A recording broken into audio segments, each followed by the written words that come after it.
Yeah, I can pretty much get everybody in. So this is what I'd like to do. It's a small group, which is nice. So I'm Clark Lewis. Just his background, there's a little bit of background on here. I started as a musician, and then I went into acting, and then I became, thank you. Then I became a director, a coach and a director. So that's sort of how I've gotten through it. So I've sort of put musical theater together bit by bit as I went along. I did my grad school work at Juilliard and was coaching a lot of classical music students. And turns out that because I was in New York, I was able to shift then into musical theater people that were also looking for a coach that understood music and could do all this stuff. And I liked theater and had dabbled in it, but not really done it. So I learned a lot from a lot of very good people that I got to work with there. And I just like working with actors, so I realized that was something I was doing. And so I began directing, and then I moved to LA, and I did all that stuff. So I moved to Sonoma County about 17 years ago, started a theater there, which is Roustabout Theater, which is the theater I run. And I also, about 6 years ago, started running the theater program at the Academy of Art University, which is in San Francisco. And so I direct just about all the shows there and teach acting there, and sort of an artistic director of the theater down there. So and we do some musical, we do a musical every year, and then we do 3 other straight plays as well. So it's sort of my chance to do something other than musicals. So look, here's the thing for me. It's all about audience and relationship. I was just telling somebody today, I'll get to all this stuff on the PowerPoint, but I was rereading the book Impro. If you guys know that, I'll probably list a lot of books because I have this library of things that I think are just outstanding books. So it's a book called Impro by Keith Johnstone, and there are actually whole improvisation troupes around the world that are based on his research and what he did. But he was a guy in England in the 50s and 60s that didn't get what he thought he was supposed to be getting from the education system. And so he just decided to think on his own. And it's a lot like the sort of Milton, that speech. I mean, you read Keith Johnstone, he's like, it makes so much sense, and he wasn't getting any of it in the traditional structure of what he was learning. So he ended up at the royal court, and they kept saying, yeah, we think you should do this. And he was like, I don't know what I'm doing, but I'll just do it anyway. And he did. So this book is full of these incredible insights into the acting process and what actors can go through and how you go moment to moment and what that means and what it feels like and what gets in our way. So I won't summarize it, but I just cannot recommend it highly enough. Just the opening 3 chapters, which is his discussion of how he got to that point, is absolutely fascinating. But one of the things, Bill Gaskell, who's a good director that was involved in Royal Court at the time, he said the thing that he learned most from Johnson was that acting was really about relationships more than it was about character. And so many actors were focused on character instead of focusing on the relationship. And I try to live by that. So, we clearly talk to actors about character and do all that stuff, but where it's going to show up is in their relationship and how those relationships shift.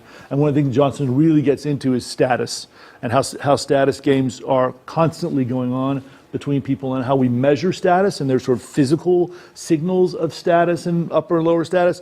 And also one of the things that he found was that in dealing with actors, when he said to them, look, don't go into a scene and immediately go, I'm going to be high status, you're going to be low status. What you do is you take the actor that you're working with and you say, I'm going to go 1 notch higher than you, or I'm going to go 1 notch lower than you. And then throughout the entire scene, that's what you get. And that is actually what the audience pays attention to, just like what we pay attention to in life, right? We're constantly marking what is our status in the room, what's our status. So if we can get actors to start to understand that and look at that, it also gives them something to think about instead of, what do I do with my hands? You know what I mean?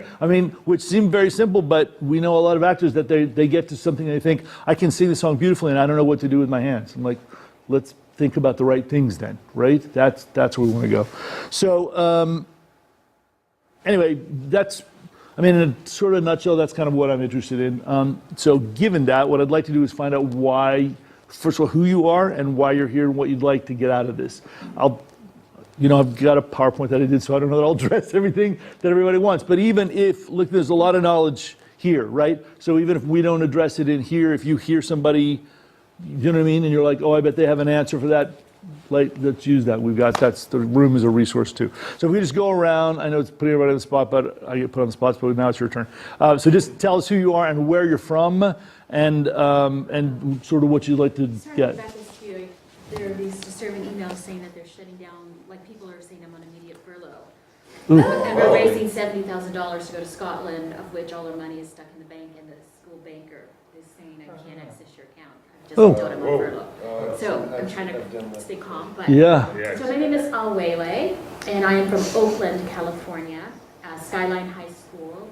And I am here, I'm the drama director, and we have a new vocals director, choir director. I'm here because when I was at AATE and ATHA, the message was that musical theater students at the high school level do not receive enough acting. They are in lots of voice classes, singing and dance. And so I'm thinking about acting for the singer. And two, looking at possibly a collaboration in a class, or designing a sequence of courses with the vocals director. Great, good, thank you. And good luck with all that. Yeah, sorry. Hi, my name is Shana, and Shana Brown. I'm a first-year teacher at Golf Superior Academy. It's not too far, about 10 miles here in San Diego. And we have a new musical production program. So right now it's consistently dance. It's a strong dancing program, but I know next year we're looking to dive into more voice and acting and things like that. So I'm kind of just here as a sponge, just to kind of take it all in. And Great. Hi, my name is Barbara Wolf, and I'm the head of the Musical Theater and Drama Department at Cornell School of the Arts. I'm here, I've been out of the performing world for a really long time, so anything I can know or do for my students to help them succeed after high school, I'm all about it. Great. I'm Diane Mackes. I'm the artistic director at the Academy for the Performing Arts in Huntington Beach. And I'm here because we don't have a vocal program. We have a musical theater program and a separate theater program with 4 levels, but they're all VAPA. And so I'm here to see, I think our students, I think we do a great job of preparing them for the industry because we have a lot on Broadway, but they're not getting any kind of CTE credit. So how can I take what you're going to tell me and maybe dual code some of these classes because they far exceed their requirement for VAPA. So that's what I'm hoping to. Great, and you'll get help in the room with that because I understand what the acronyms stand for, but that's about as far as I go. So in terms of actual school, terminology and funding and blah, blah, blah, if you have answers, please. Great, good, thank you.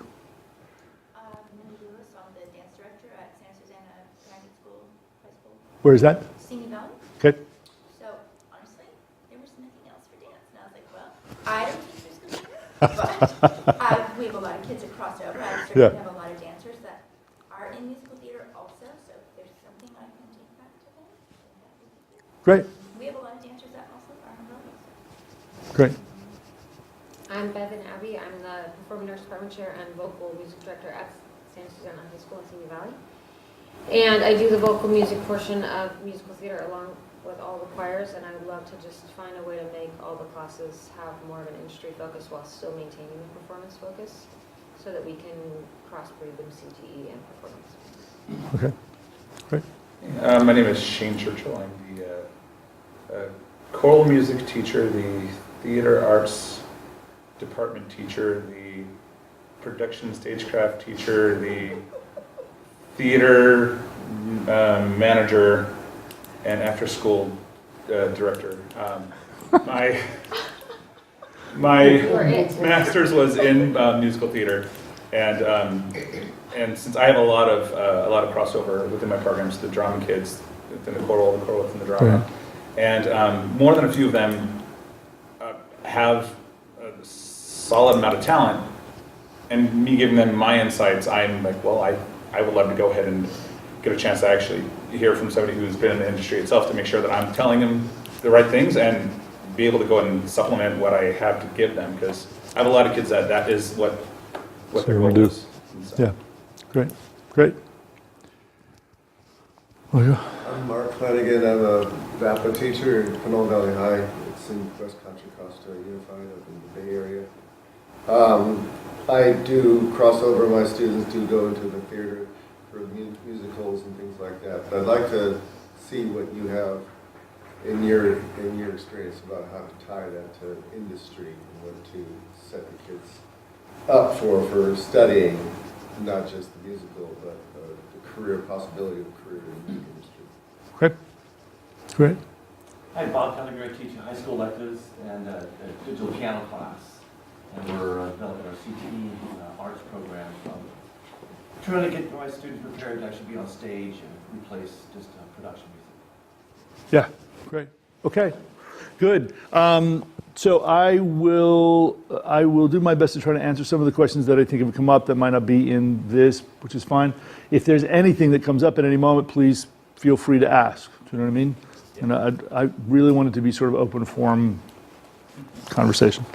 One of the things I guess I'm going to do is I'm going to refer to what I see when I go out and I see people auditioning and coming in and auditioning for me, and also I go to several general auditions. So we have a set of generals auditions in San Francisco that happen, and a lot of theaters get together in one place, San Francisco, once a year, and we see about 350 actors. And so it's very interesting, right? When I see those actors and they have to have a certain number of credits and a certain amount of time in the industry before they can qualify to come in for the auditions. And then there's an equity day where equity people sign up in it.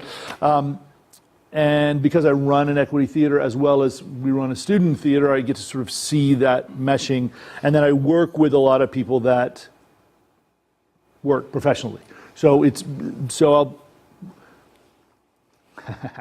Here's what I say, which I know it seemed crazy to me the more coaching I did, but I find most of the time it comes down to two questions. One is a question of basic, sort of core technique question if there's a problem with the piece. What happens is that people come in and they're very skilled, and so they do all of the surface work, which is very exciting, and we haven't actually answered some of the core questions. So I can't tell you how many times I go in and I say, let's find out who you're talking to in this piece. Let's find out why it's important. And they're like, I sort of know. And I'm like, yes, but if we can actually focus on what that is and make sure that that's, because everything else is settled, if we can get that. And you've all seen it happen with actors, right? When they get that locked in, then all of a sudden, all the other questions disappear. And there's the thing that an actor has to take on, which is a sense of confidence, right? The actor has to walk in the room. A good friend of mine said, every time I walk into the room, I believe without any question that I am the best person for this role. Absolutely no doubt in my mind. And when I go in, if they don't choose me, that's their issue. That's not my issue. Do you know? Now, she's gotten Broadway roles and she's gotten films and she's not gotten Broadway roles. That has not affected the fact that when she's out waiting to go in, she chooses to believe that she is the best person for that role. And not like she's going to do a good job, that she is the best one for the role at that time. Now look, and I'll talk about that. One of the things we're trying to develop in actors is imagination, right? So as far as I'm concerned, that's what you're doing. She's just activating her imagination. If you sat down with her, she's a very logical woman, if you sat down with her and said, let's go through these reasons why, here's somebody and that, they're actually sleeping with the director right now, and which is what happened in the last time she went out. And, she would be like, yeah, I understand, my chances might not be good, but as far as I'm concerned, right? So she uses her imagination, which is one of those motors we want to kick on when you go and start performing. That's one of the ways I think she does it, in a really helpful way. So is that a skill we want to be able to teach students? Yeah, absolutely, you bet. Absolutely. Do you know? And it's one of the things that Johnson talks about, and one of the things I think is absolutely true, and I talk about it when I'm working with students all the time. I say, listen, as far as I'm concerned, the education system is not set up for you for that. The education system does not nurture that. The education system nurtures, I have the answer and you don't. I'm going to give you the answer and you're going to tell me what the answer is, and then I'm going to check off the box and then you're going to move on. That's not imagination, that's filling in the boxes and connecting the dots, which is fine. We need to do that too, right? I mean, I want people to stop at the stop sign. Do you know what I mean? So like, I want them to have that skill, but I also want to make sure that what we are nurturing is something that says, all right, so I'm just skipping around, but I've been reading this biography of Eleanor Duse, yes, the great sort of 19th century actress. And this fact just fascinating to me. Both her parents were actors. And so she said, she relates the story, when she was 3 and 4 years old, she would go in, they would be moving all the time because they were in tour and they would be in a different place and staying in a different place. And she would go into a room and she would see the pieces of furniture and she would go up and start talking to the furniture. And she went up to talk to the furniture with an expectation, an understanding that the furniture was going to talk back to her. That she was going to have a relationship with that piece of furniture that would change, and that furniture had a sense and a spirit and an aliveness. And she said, thankfully for me, because my parents were actors, they never said, don't do that. They were like, go. So I now say to actors, when you go on stage, will you allow yourself to have a conversation with that piece of furniture when you walk on stage? That it has a life and it's going to talk to you? Not that you're making something inanimate work, but that it actually has life in it, that there's spirit there, that there's something you can relate to. Your rational mind will just kick and scream, right? But your imagination should be like, this is my playground, I am alive and ready to go. So we want to make sure that we're doing that. How you do that, you'll find out, right? I mean, our imagination will give us 1,000 ways to make that happen. But for me, that's one of the biggest things. And to have, I mean, the only way I know I have confidence in things is to spend time with it. Do you know what I mean? I mean, there's no confidence of falling in love with something for the first time and you're like, that's great, and you're not thinking about anything else, that's lovely. But once you start doing it and you're doing it in front of people and they're watching you, then it's like, I'd like to have a little, So for me, are we practicing with our students with their imagination? I mean, are we actually asking them and rewarding them for that? I mean, a lot of us say, we want you to fail, but God forbid they should actually fail in class or fail on stage. Do you know what I mean? It gets tough. I mean, I say the same thing. I'm in actors rehearsal, and I'm like, I want you to explore, and I have to sit there and go, listen, you told you wanted to explore. So let them explore and let them do this. This is not the way I hear it. But I also know from a lot of experience that the most exciting moment for me is when the actor does something that I have never thought of. Right? That they go to the next place. They take all of their stuff and they take what we've been talking about, what everybody else has been doing and what I've said to them and what the playwright has given them, and they're like, oh. And they make this choice that everybody else that's in goes like, oh, okay, I can do that? So, I mean, and on this, I say, for me, when I think about character, I say to actors, listen to me.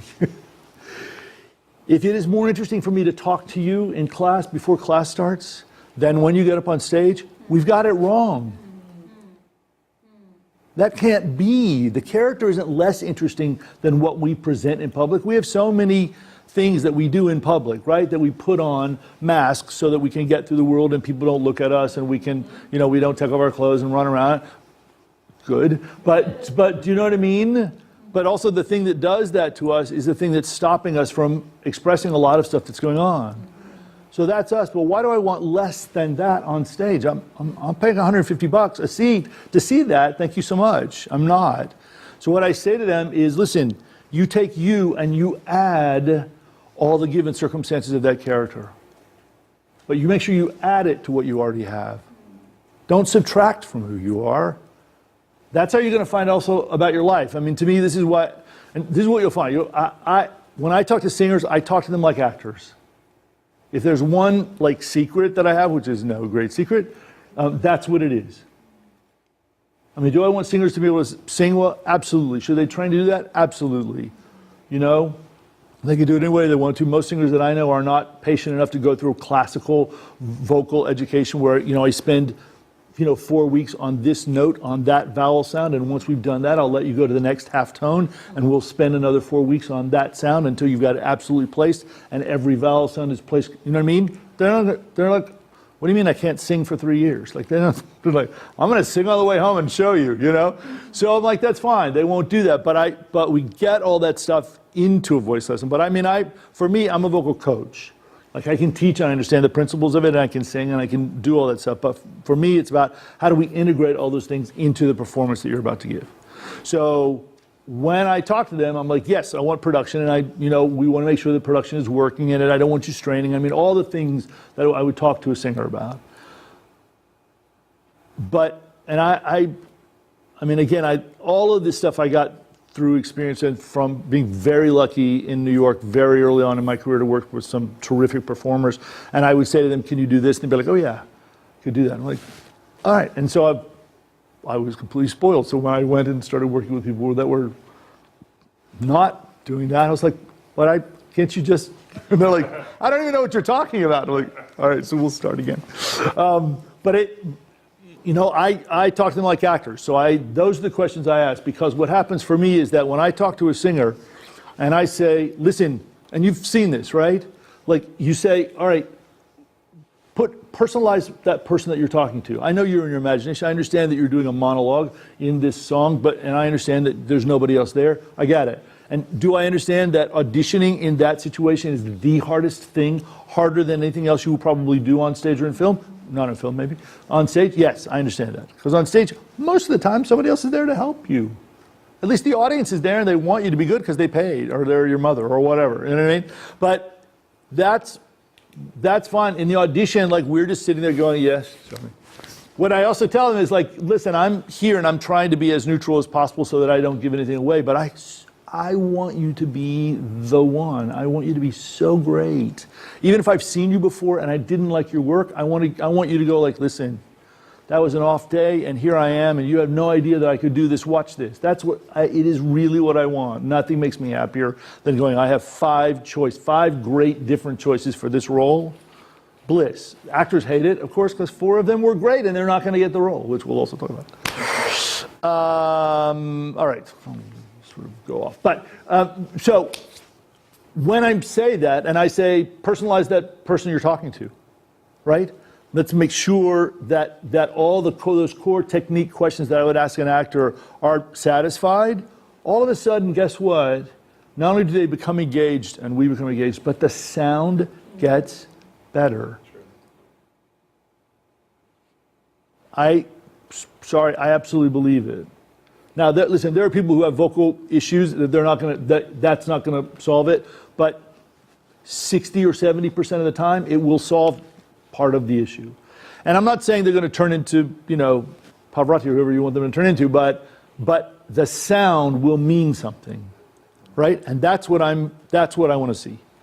I want to see meaning in the sound. How do you put meaning in the sound? I don't know. I don't know.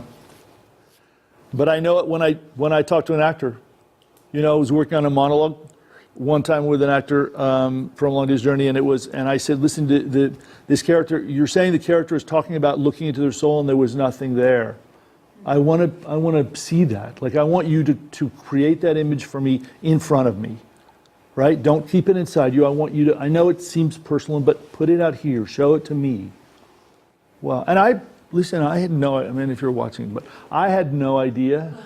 I can't tell you how to do that, but this actor was hard to handle and phenomenally talented. And those 2 things don't have to come together, but they did in this person. And boy, did something, I couldn't even tell you what it was that he did when he did the piece that time, but it was absolutely captivating and added meaning and made O'Neill just come to life. I mean, you just thought, oh, there's no greater writer in the world. So, do you know what I mean? I'll pay for that. Yeah, I'll pay for that. That's great. But that's what I want, right? So whatever it is that I need to get the performer to get to that point, and they'll know it, right? I mean, like, we know it. When we're sort of in the zone we know it. So they'll know it. When they get there, they'll know it. And that's why I have a job, because they know it and they come back to me the next time they get a call and they get an audition. They're like, oh, help me, I have an audition. I'm like, great, okay. But I also tell them, I'm like, listen, we're not building a codependent relationship. That is not the point of this, right? The point is, I mean, if it's a professional coaching and they're coming in and it's just, it's the job and they're the last three, they're going to network and blah, blah, blah, then yes, fine. But if it's a student that's coming to me, I'm like, part of the point is you need to be learning the skills. I want you to make sure that you can tell yourself this. It's just some of it's just a checklist, right? That I'll eventually get to this. Checklist, and we'll go through and check those off. But please, check that stuff off. You don't need me for that, right? I mean, I can do it, but we bring in masterclass teachers as much as we can.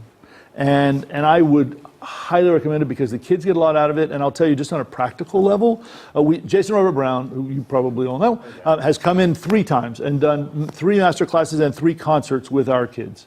And every single one of those kids, and they now all have video clips. In one of them, he played. Like he didn't like the comments, just fine.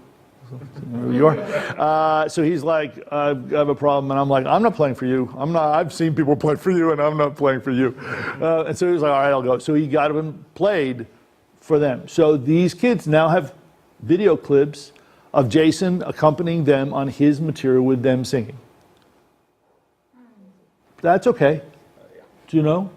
And you better believe when they went to college auditions, every single one, because we always talk to them after they come back from college auditions, and we talk to them when they come back from their college first year, and if they, as they're now starting to graduate from those 4-year colleges, we say, listen, what is it that we did that worked for you, and what is it that you wish we had done for training? To a person, everybody that put that on their resume, it was the one thing that the college people asked to talk about at their audition. That was it. That was the one given. If they had Jason down there, that's what they had. Because Jason has a reputation. So really they were like, can you give me some gossip? Just fine, they can say whatever they'd like. But I mean, the point was it was something to talk about. Do you know what I mean? So in a real life situation, that helps. All those things help. You know, Jake Heggie had come in, who's a classical composer. We just had Andrew Lippa come in and do it. He'll be the same situation, I guarantee. So no? All right, and all those people are out there, and if you can negotiate or find the money, they will come to you. They will. All right. I don't know if I know. Oh, yeah, good. All right. So what do I see at auditions? I think I've done this. This is slightly arbitrary, but it's not too far off. What is good? And this is stuff I would say I've taken from the last 5 years. Because things change. I mean, Peter Brook says sort of styles change every 5 to 7 years. That's not bad. You know, that feels about right to me. So what's good? Most actors, when they come in, particularly musical theater, or they're, God help us, they're auditioning for musical theater, energy is not a problem. They are emphatic. What I would say, right, and I got this learned from Cicely Berry's book, which again, all these voice people, so Cicely Berry, Patsy Rodenberg, Kristen Linkletter, any of that stuff that you aren't familiar with, I just can't recommend highly enough getting their basic books. Just phenomenal. Sorry, I've actually got a list that I will figure out how to get, that's a list of all the books. So I'll Email on here? yes, that'd be great. Actually, if you want to do that, and I'll just make sure that we get that to you, okay? Yeah, it's my library. If you ever happen, I just reordered them, but it's still, like, love it. But all these, those 3 voice teachers they say some of the same things, then they also say different things. Fantastic. And one of the things that Cicely Berry talks about is people being over-emphatic, that actors are too emphatic, and that's partly my problem. And I'll talk about that a little bit later as well. Just remind me that I said that. Remind me.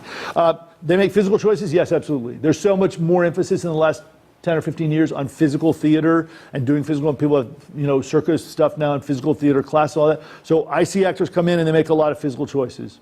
That's not usually a problem. If they don't, it's a bit of an issue. If they stand still. Now, I have to tell you, I went to audition, one time, saw 150 actors that day, and one actor came down stage to the edge of the apron, stood stock still, did his 2-minute monologue, and walked off. And when we went to lunch, we were like, I feel strangely, fascinated by that, but I'm not supposed to because he broke all the rules. Did you? And then we were all like, yes, absolutely. Absolutely, there was something going on. Would I cast that guy from that? No, I wouldn't. But would I call him in? You bet I would. It was an actor making a really interesting choice that seemingly broke all the rules and yet worked. You bet I would call him in. Pleasant demeanor, yes, most people have figured this out. I'm sure most of you do this. I absolutely do this. I have somebody that's usually in the hallway, right? For equity, you have to have somebody out there, but they don't belong to me always. I have somebody in the hallway checking actors in when they come in. I always check in with the person in the hallway. I don't ever cast anyone before I talk to the person in the hallway. Because if that actor is a problem in the hallway, that actor is going to be a problem for me in rehearsal and a problem for the cast members, and I will pay for it, and the show will pay for it, and I am not interested.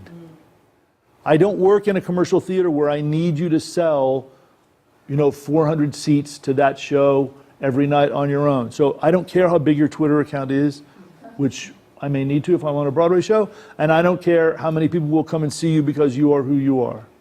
It would be lovely, but I don't have to do that. So if you're going to be an issue for me, I'm really not interested.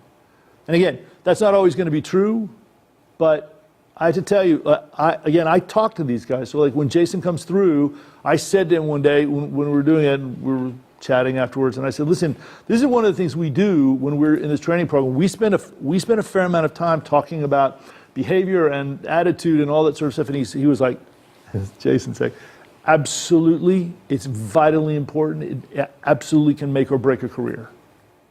So I never apologize for spending time talking about how should they behave, what should they do, and also, for me, the thing is, how are they going to train themselves to think about those moments so that it becomes something they can apply to anything, not just when they're dealing with me. It can't be a punitive thing that's useless, right? What we have, I'll get to this a little later, but I'll talk about it now. Well, we have a 24-hour rule. This is for our, what we call the apprentice program, which is our student program. Our 24-hour rule came up because of a very practical thing that happened.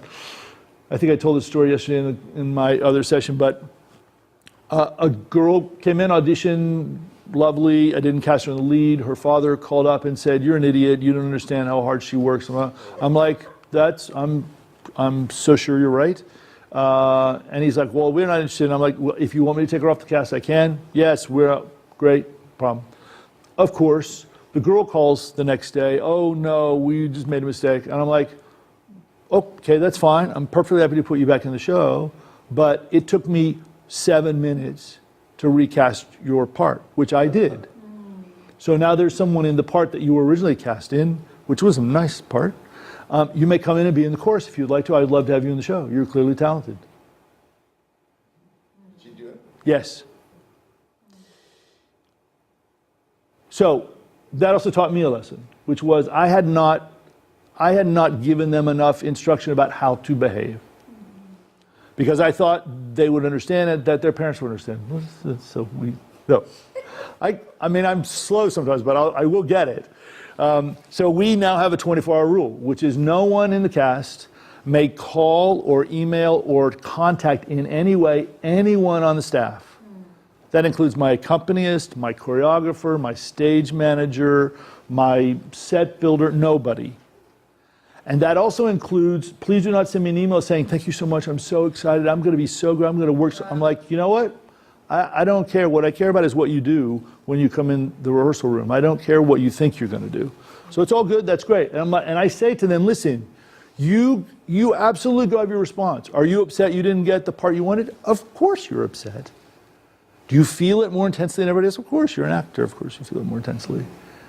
Is it appropriate to say that to me? Absolutely not. So I'm not saying don't have it. I'm saying figure out where you can go. Where's a supportive place for you to go to have the response? Figure out what you're going to do with that response so that you can come into the rehearsal room the next day and be an active, positive participant in that process. Yeah. I have a question. So no one in the cast can call, email, or talk to staff, parents, students included, Anybody. anybody, for 24, do you have your read through within 24 hours, or do you wait 24 hours and then let them accept? Yes. Cast on a Sunday. Say you Yes. post the cast. Yes. Yes. I always post it So when you I'm can not post around. and run.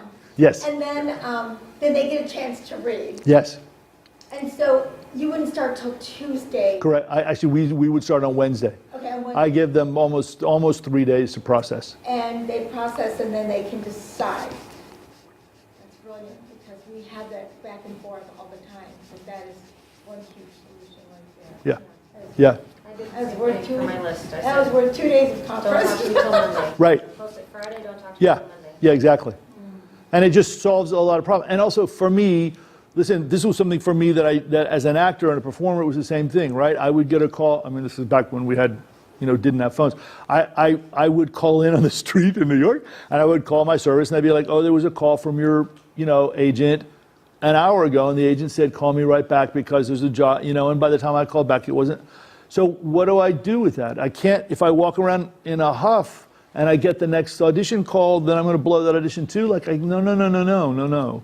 So it's part of the fact of being an actor, right? Is like, and I'm talking this at the end. I say to actors at a certain point. I dealt with this a lot in LA because these were the actors I was dealing with. I said, listen, getting the role is not going to be the question, right? They would come to me and literally it would be like, this between me and this other person for the lead in this show, and we're going to network, and they're making the decision. The audition tomorrow, they're going to let me know, the next day. Or, there are 3 of us and we're up for the Broadway show, blah, blah, blah, and so we got to go in. And so I'm like, at some point, this is a numbers game. If you're there, at some point you will get a job. And the more you audition, the faster you'll get that job. I mean, sorry, that's what I believe. You get to a certain point, and if you're always the last 2 or 3 people in the room, you're going to get a job. You're just waiting for the right job to show up. That's what's going to be. So I'm like, all right, so let's stop worrying about getting the job. I mean, you're going to do what you're doing. That's how you got there. So we're not going to worry about that. I say to them, one of the things I want you to keep on hold is start asking yourself, is the life of an actor what I want? Because that is the next big question that will come up. And it may not come up for a year. It may not come up for 5 years. And you don't have to know the answer to it, but it's a question that will come up. Right? So I don't think there's anything wrong with saying to students, I understand that you have the fantasy of all these things. I don't think it's a bad idea for us to also say, and here's the reality of that life.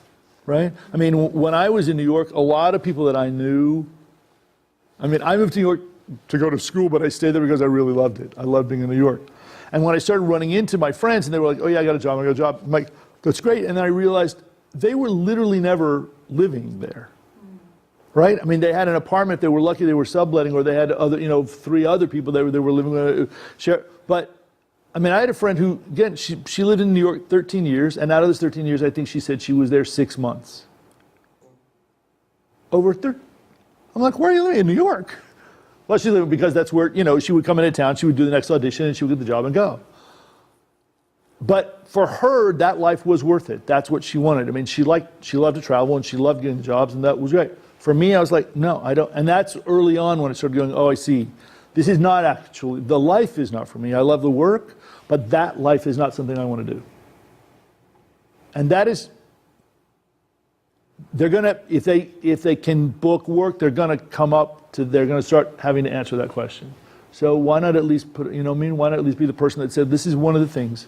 It's just going to be on your list, just keep it in your head, And when you hear things, I don't mean on television and stuff, but I mean when you hear people, just take it in, just book it back there. You don't have to do anything about it right now, but just put it in, If you find out that it took somebody 7 years to write a musical, just file that away. It took 7 years. So if you're asked, if somebody asks you to do a reading of the musical, it very well may take 7 years before anything comes to fruition from that. What are you going to do in the 7 years? Don't sit around going like, oh my God, they asked me to do a reading, their last one was a hit, and so it must go. I'm like, you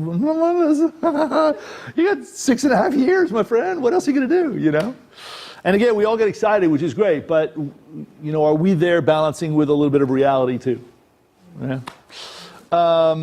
Professionals in the room, again, same sort of thing. Like, do they speak? Yes. A casting director that I once, was a friend of mine, and she was running a seminar, and she said there were a bunch of actors, and she said, listen, casting directors are people. Just act like you're a person. Just walk in the room. If you know me, say hello like you know me. Like, don't pretend like you don't know me. If you don't know me, just say hello. Be nice. It's fine. It's when actors come in and they're trying to be in some other world, and you're like, what are you doing? Like, I want you to act, but I want you to act there. Like, if we're actually in the room, just say hello. How are you? You know, it's fine. If I don't want to have a conversation, you're clear. You can read signals. It's great. I'll be like, yeah, great. Why don't you start? You know. But we all get so. It's like, oh, what am I supposed to do? Like, it's okay. What needs work? These are the things that I'm going to try to solve. But again, it's a slightly generalized list, but it's not far off for me. Alert relaxation. I mean, that was a phrase. What's that? Yeah. So it was a phrase that I read somewhere, heard somewhere, and it made a lot of sense to me, and so I try to impart it to actors.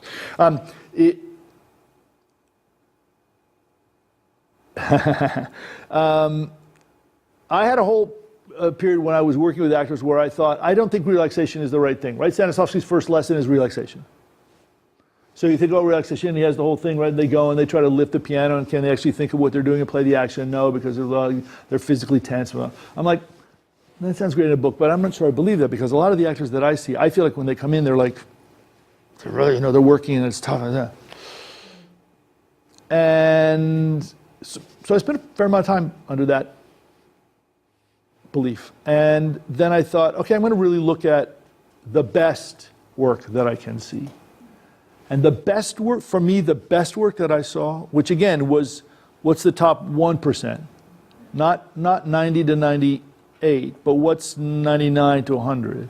For me, there was a relaxation, right? It was those moments when people come out and they go like, I don't know if they were any good because it didn't seem like they were acting at all. I'm like, oh, that's fascinating. It was more interesting to me than, oh my God, look at all that stuff they're doing. I mean, that's fun. That's Newsies, right? I mean, it's great. But somebody who walks through, it's like I saw a dance concert one time with 8 dancers and Baryshnikov, who was in the middle of the line. And you were like, and they were all dressed exactly the same, and they were about his height. And, they moved stage right, stage left, and I was like, oh, that's him. What was it? I don't know, I'm not a dancer, but it was that thing that he completely inhabited absolutely everything that was going on physically. Everything was precise, and yet there was no muscle in it. Do you know? He wasn't like showing us that he was doing it. It just was. Which is a ridiculous thing to say, but that's what it was. And again, that was one of those moments where I'm like, all right, so that's what I want to see in the acting. It's going to catch my eye because it is so, organic. But again, for me, this is where I go. So it's alert relaxation, which means it's not relaxation where I'm falling asleep. That would be insane, right? But it is there's an alertness from me that is activating, what I would say now is activating my imagination while my physical body is relaxed. Yes, I think part of it's confidence. I think it can come from confidence. I think it also can lead to confidence, to be honest. Right? And again, one of the things I try to figure out is the actor that I'm dealing with, are they an in out or out in actor? Are they something that I give them something physical to do? I never thought I was this until a director one time made me do, I made a physical gesture, and the director from the back of the theater, who was really tired of me, because I was trying all things, because I'm like, I'm not finding this character at all, I don't know what I'm doing. And so I just thought, I'm just going to do whatever I can do. And he was like, that's it, don't stop. I was like, oh, that thing? And I was like, oh, I see, oh, got it. This is the posture for this character at this moment. Now I completely understand the character. And from that moment, all done. I got every laugh. It was lovely. So that was me, and I don't consider myself an out-in guy, right? I know a lot of actors do, but that was like, oh, I see, it can work both ways, either way, right? So out-in is like you set the physicality, and the actor starts to understand organically where the character's coming from. In-out is like, we talk about all these questions we're about to put up, questions about what's your motivation, what are you doing, all that stuff, and that leads you to find a physicality that then manifests. So either way, right? You can work on being relaxed while your imagination is alert, and that I think can lead you to a kind of confidence. Or you can be like, I know what I'm doing, and I think that also leads to relaxation. Does that make sense? And so which way does my client work? I'm trying to figure that out as I'm working with them. I mean, that's one of the things I'm doing, you know? I'm talking to them and I'm giving them things. Listen, the suggestions that I'm giving to them in that hour coaching may not at all end up being what we do. But I know how many sessions we book. So if we book 3 sessions, I'm like, all right, so I know where I need to get to by the middle of the second session, but I don't need to get there by the end of the first session. At the end of the first session, I can spend a lot of that time figuring out who you are and establishing our communication. I can do a lot of that. So by the time I get to the second session, we're humming. Do you know? I don't need to figure out how you hear. I get how you hear, and I get what kinds of things I say to you will drop in, because that's then what I want to do. Then we can start playing around with what kind of end result do we want to get to. That's great. That make sense? Yeah. Okay, again, living inside the emotional world, not showing it. This is sort of about the emphatic thing as well, but it's sort of emotionally emphatic. This happens all the time. When actors get nervous, it happens all the time, right? It's like, I want to show you that I'm feeling it. That's great. I love you. Stop doing that. Do you know what I mean? You spend that energy believing in the circumstances and in what you need and in those core things, and it will show up. And to me, again, it's like, this is Grotowski work, right? Grotowski work is like, what are all the things that we keep on us that stop us from expressing all the things that we feel? So, I don't, you know, take or leave Grotowski. I mean, I know people that studied with him that were like, you know, when I started bleeding internally, that's when I decided to leave. Like, I mean, you know, he was the extremist, right, to the extreme. But the idea is absolutely fascinating, and he was also a genius. So I think we always have to think that via negativity, right? What is the thing that we put on that we want to let go of? Right? What is the thing that, instead of putting something else on and saying, all right, I'm going to show you what I'm doing, right? What is the thing that we can let go of and go like, what I say to actors, allow me to see what is happening. That's your job. For me, it's not so much make me see it, it's allow me to see it. There's a very different energy for me from that. And also it means what you're working on is opening the door, right?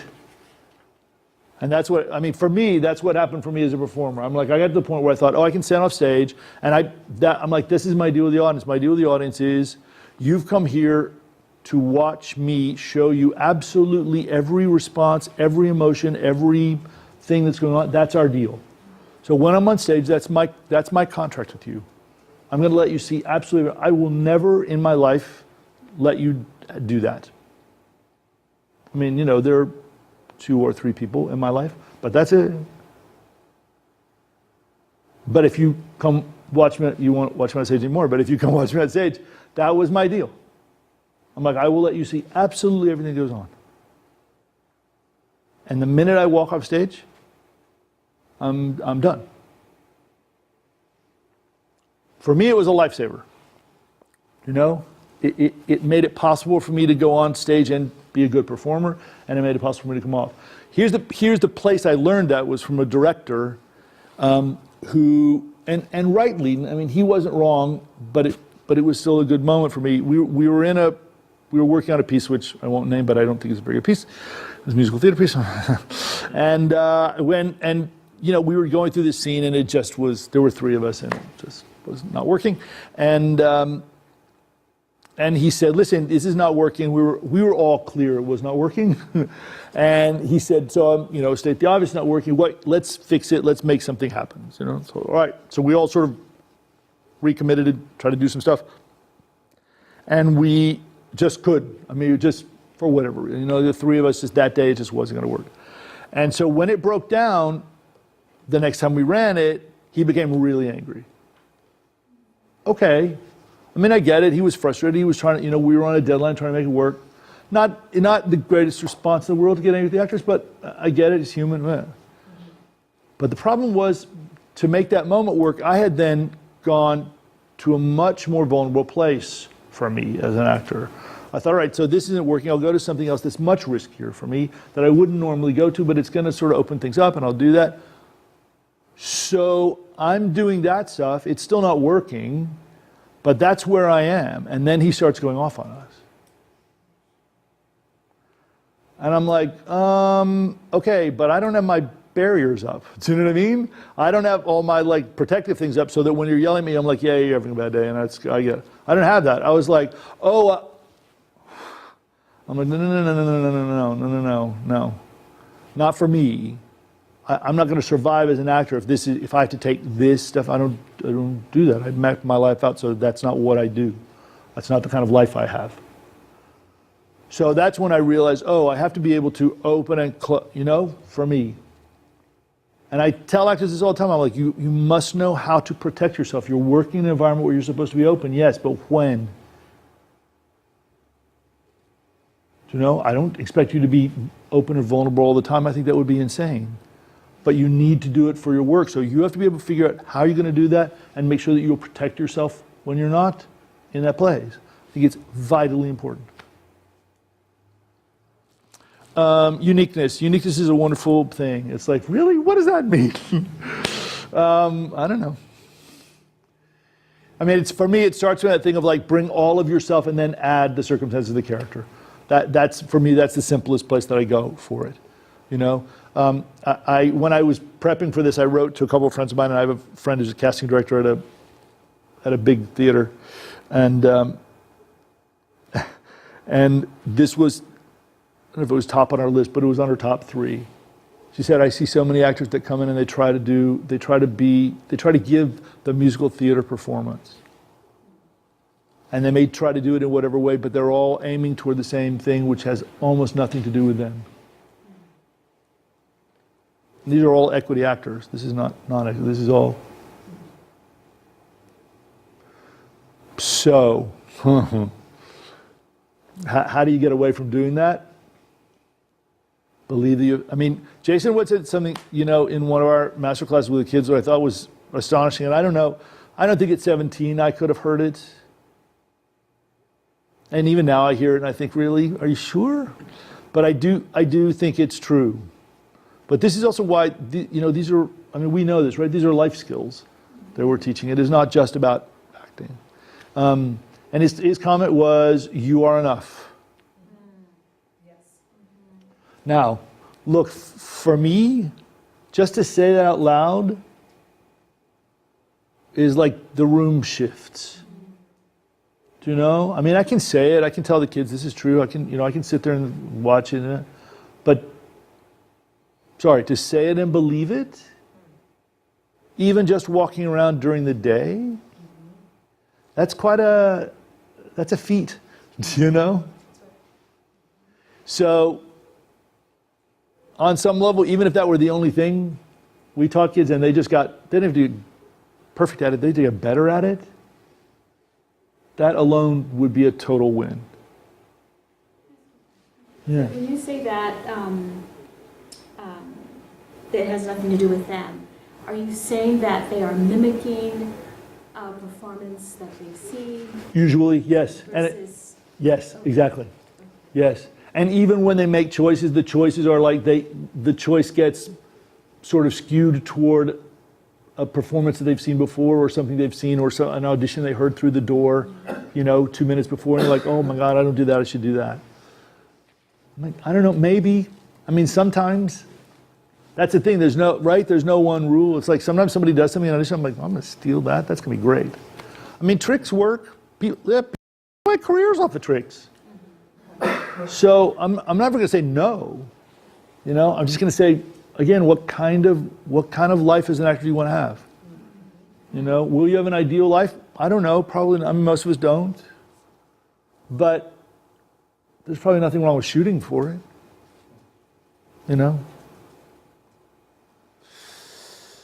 All right. I don't know what I press. Enter. Yeah. Okay. Listen, I had to do this. What makes you right for the role? Your look, your training, and exposure. So let me talk. And I just thought I'd be slightly provocative on this, but sorry, it's true. We all know that most directors and most producers and most writers have an idea of the way the character looks before it starts. And if you match the look perfectly and you're okay, and somebody else comes in that's brilliant and they don't match the look at all, guess what? The lesser actor is probably going to get the role. I mean, sorry. And I tell you, I don't work in commercial theater, right? I mean, my theater I direct is not a commercial. I mean, I don't have to make, $500,000 at every show. So I can cast against type, and people find it interesting, which is great because that's what I like. But the bigger an audience you need to attract, the less that's going to be true. So kids need to understand that. They're like, I want to work on Broadway. I'm like, that's great. Be that. Just know what your type is. Your agent will certainly have an idea about what your type is and make you get pictures to suit that type and send you out on jobs for that type. So let's hope you agree with your agent on that. But you at least better know so you can have that conversation or play the game or understand what it is. One of our students, I don't know if it's this video, but hopefully it doesn't actually get disseminated. So one of our students had a friend, and we were talking about it, and the friend is in New York, has been out there working, and also trying to get jobs for a couple years. Her agent, it was a pretty good sized agency, said to her the feedback they were getting from her was that there was too much tension in her face. So now, instead of working on her acting or working on she has decided, yes, it's all about how many acupuncturists can she go to relieve the tension in her face. Again, I'm not going to say no if that's I don't think that's the permanent solution to the problem, but this is where people go. And does the look make it? Yes, absolutely. The look makes a difference. Yes. Right? Part of my thing is, are you being sent out on the wrong stuff? That's where I go. I go, listen, if they don't like the way I look on this, maybe I'm going out for the wrong roles. And if I'm going out for the wrong roles, particularly for TV and film, then I'm done. Right? Because in theater at least, if I have a good casting director, I'm going to have a couple of talented people who look like what I want and somebody who's completely not what I thought I wanted, who's also really good. So that when I get in the room, I'm like, wow, that's fascinating. If I put that person with that person, because it's always about relationship in the casting, right? So it's never about that person. It's always like, what are they going to be with this and how does that? So if I'm like, that's going to create a kind of relationship that nobody had thought of, yeah, absolutely. I love that. And sometimes it's like, no, I'm not going to ever cast that person in that role. So whatever. But hopefully somebody's there, right, to keep making you stretch that stuff. But my experience, TV and film, was not, right? That they know what they want and they know. I mean, every TV casting person that I've ever worked with, that first thing they want to know is what's your look, right? When they look at the reel, I mean, commercial casting director that liked me a lot and brought me in, she was like, listen, we put you on tape and we call you back because we go like this, and we just we fast forward everything. We don't listen to anything. We just fast forward. We don't watch momentary reactions. Are you the look that we want? Wow. And if you have the look for that, then we'll call you back. And then you'll be the last 6 people in the room, and of those we'll cast 2, and that will do on how do you work with the director and what's your response and all that stuff. But you got there because you fit the look. And that's all it was. Unless you get clear about what your look is, right? But again, for me, it was also like I had a very specific look when I looked like this, but I was 25. And my agent, I went in, and one agent was like, great. Fortunately, she was the lead agent in the office, and her assistant was like, I have no idea what we're going to do with you. I'm like, well, just stay out of my way then, because she knows, but you just shut up, So anyway, good to know. Training, which we'll talk about, and we know, and exposure. So exposure covers a lot of things.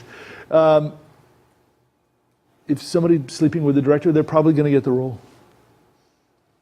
They're exposed in a way that you're probably not. I don't recommend doing that, but I know actors do it. Get the role however you'd like. Do you know what I mean? But also, to pretend like that doesn't go on is crazy. To pretend like that's all that goes on is also crazy. Not at all. Right? But again, it's like, I'm not going to tell a 12-year-old that, but why I tell a 17-year-old that? And again, for me, it's just like, what's the reality of that world? Just part of it for me. Your look. This is our kids who just sang with Kristen Chenoweth last summer, so that was fun. She was so lovely. Just terrific with them. Yeah, couldn't have asked for a better experience. So your look for me, know it and forget it. Both things are, for me, important. Now, I'm talking about theater. In film and TV, it would be different, but I'm clear with students, if you want to make a living, a sustainable living, you are probably going to end up in film and TV on some level. We have a friend who's been in 12 Broadway shows. He sort of has a sort of name is going in for the replacement for the lead, so the lead goes in, and then a year after that contract's up, a year and a half, and he's replaced many named leads and done very well, and gets called in. It's not like he has a Learjet and flight, you know what I mean? He is living a very nice, normal life in New York. Right? Yeah. And it's, he's an actor. So he's constantly going out to audition. He's constantly talking to his agent, figuring out how to, make his career work. What's the next step? How are they, that hasn't changed in the last 35 years. Oh, great. Good. Auto tune for faces. Sorry, I thought this is funny. I have a friend who works in the film industry. There is now, I didn't know this till she told me, there's now software that they can apply to faces that makes you look 10 years younger. And there are now actresses that have contracts that say, you must always apply this in every frame that I'm in the film or I won't sign the contract. So even knowing what your look is might not matter pretty soon. That's fantastic.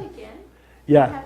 There's software that will make you look 10 years younger, and there are actresses that have it in their contract that they have to apply that software to every frame they're in the film. I've heard of this. One of the Sex and the City stars, there's the rumor is one of them. I've seen the software work. It's crazy. It just softens it. It's Yeah. like Amazing, right? Instagram, Instagram filters that they apply it to the whole show, every show. Wow. I know, right? It's crazy. All right, training, skills and attitude. Again, a lot of this stuff I've talked about, which is fine. Action and imagination, again, for me are the two. And I'll figure out some way to make this available, the PowerPoint thing, so you don't have to write it down. We brought a USB drive. Yeah, you can just copy it right off here. Oh. Sure.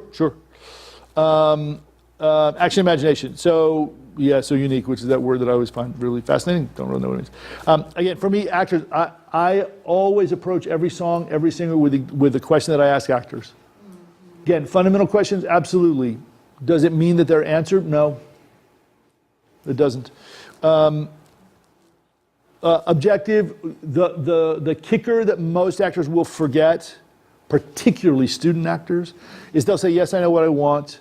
And I said, do you know what you want from the person that you're talking to on stage? No, I know what I want in general. I'm like, yeah, no, I get that. I mean, they don't say in general, but that's what they'd say, right? So it's always about connected to the person on stage. That alone will save me, a day in rehearsal. What's in your way? For me, action, so again, different people use different terminology. For me, action is what is the thing I'm doing? What's the transitive verb I'm using to play that moment? There are schools that will make you go through what they call action, a script. Not a bad idea. I don't do it, but I don't think it's a bad idea, which is you go through, you break it down in beats, and you say, this is the action I'm playing, right? This is the verb. I'm forcing you, I'm cajoling you, I'm begging you. Here's my fun thing. So here's the question is, what are you doing about it? What's really interesting for me when I work with actors is getting them to focus on that action and then figure out if they will actually play it. They will talk about it, but will they play it? So my favorite one is an actor says, I say, what's your action? They look, I'm begging. I'm like, really? Really? Okay.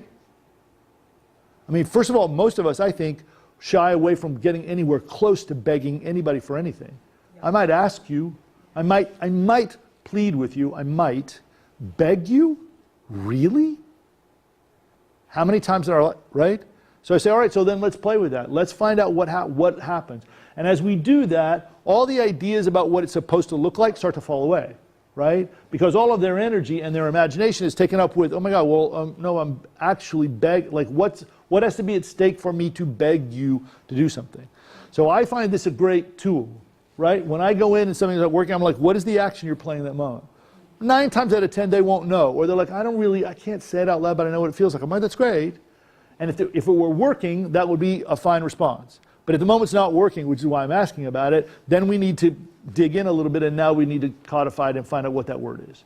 It may not be what you do in performance. I don't really care. What I care about for actors is that they understand the sensation of playing a strong action. That's what I care about. I don't care that they play the actions in the same order. I don't care. I really don't. But what I want them to understand is if they're standing on stage and they're doing something and they can feel that they're not pursuing an objective and playing an action, then their little internal barometer will go off and they'll be like, oh, I better get on an action. And at that point, I don't care what action they choose. I just want them on something specific that's forward moving. Yeah? 7, 8, 9. All right, so sometimes the kids make fun of me for this, but I like it. And I don't know, I think I heard it somewhere, but whatever, I've taken it on is mine. What I say to them is the first 5 or 6 responses that you have about what you're going to do, what action you're going to play, and how you're going to perform that action are copied from something else you've seen. So you'll go in and the first read, you'll be like, oh, I'll do this. That's the first response. You've already seen that, and everyone in the room has seen that. Everybody has seen that because they've all seen that film, that TV show. Second, third, fourth, also, most people have seen.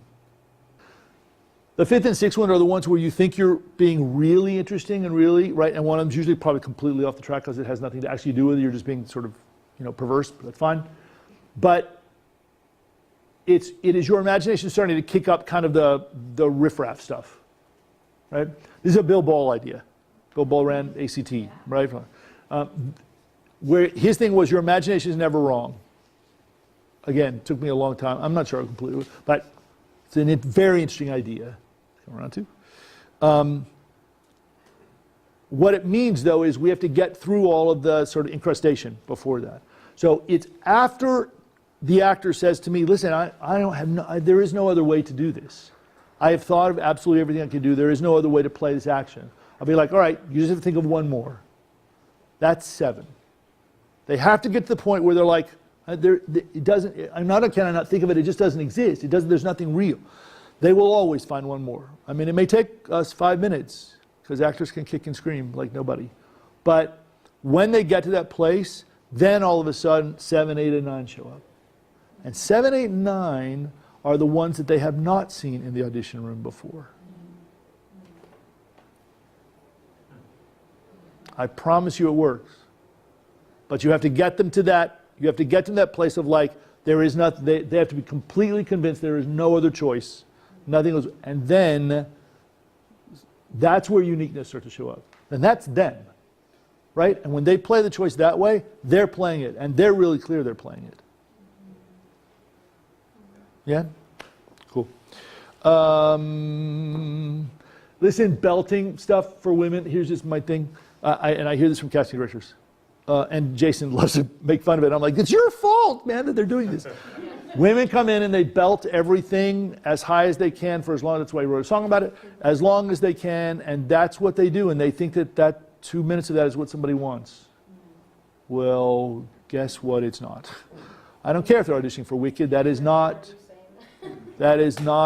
what it is, you know?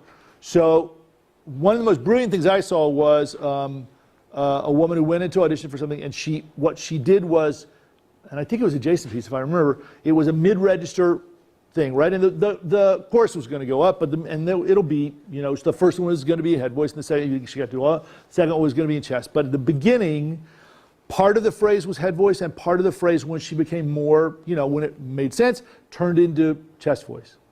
And then she went into mix because she knew how to do that, and then she would go back and forth, and you thought, oh. So now she understands that she's painting the emotional color with the choice of voice. Not like, I'm going to show you I can belt. Really, honey, please. I mean, the only thing I need to know is, can you belt the A? The A above the staff. If you got that, then I need to know you can belt it. Right? And those 2 roles, I'll put you in those 2 roles. Other than that, like, first of all, if you're coming out for a contemporary musical and you're a belter, I'm assuming you have a D belt. I mean, I'll find out, I'll make sure. But I'm assuming you have a D belt. That's what I'm assuming, and it better sound good. Because I'll tell you, there are going to be 5 other women walking right behind you, and it's going to sound great. And if you don't have that, get it, or don't audition for those roles. You know? Now, if you're auditioning for all head voice roles, then, you know, go make sure Kelly O'Hara is busy that day, and, you know, try to, you know, more power to you. But contemporary belt, you got to have the D. You got to have it. The other thing for that, we didn't get through, but you'll see all the other stuff. Be clear about what songs it's again. You all know, right? Like a lot of companies used to hate Jason. A lot of them have now played all those things. So I always tell people, have it in your book. If it's a song you really want to do you really want to do it if it's in the last 5 years? Because everybody else has already done it 5,000 times. If you really want to do it, have it in your book. And ask the companies. They'll tell you. They're perfectly happy. They don't want to look like idiots either, right? So they'll tell you if they don't want to do it. If you need to change the key, I also tell singers, listen, if it's a song that shows off your acting ability, and you need to change the key to do it, change the key. But be ready, because I can hear it, right? And I will go to the accompanist and be like, was that in G or was it in F? And they're like, it was in F. And I'm like, all right, fine. So let's make sure that we've got that note, because I need to make sure you've got that note, because that's in it. I'm not changing it in the show, right? So just know, I mean, be able to have a conversation with me about why you changed the key, be upfront about it, because we're going to know it, and then be ready to tackle what the problem is if that was the problem. Did you just, I want to make sure I did translate. Did you just say, change the key if the song shows off your Acting. ability? Yes, correct. Not singing. Correct. Aha. No, if you're showing off your singing ability, then don't change the key. Right. I mean, because nobody raises, I mean, except for Kristen, nobody raises the key. You know what I mean? I mean, everybody lowers it. So if you're showing off what a great singer you are, then why are you lowering the key? You should be showing off all your pyrotechnics, right? No, it's the acting. It's like, if you're like, I connect to this song and what's going on, and I don't think about it, I love it, and then do it. Change the key and do it. Just know that we're going to talk to you about that. Okay? Yeah, I just said it on the musical tech rehearsal, and boy. Cool. Thank you, guys. Thank you so much.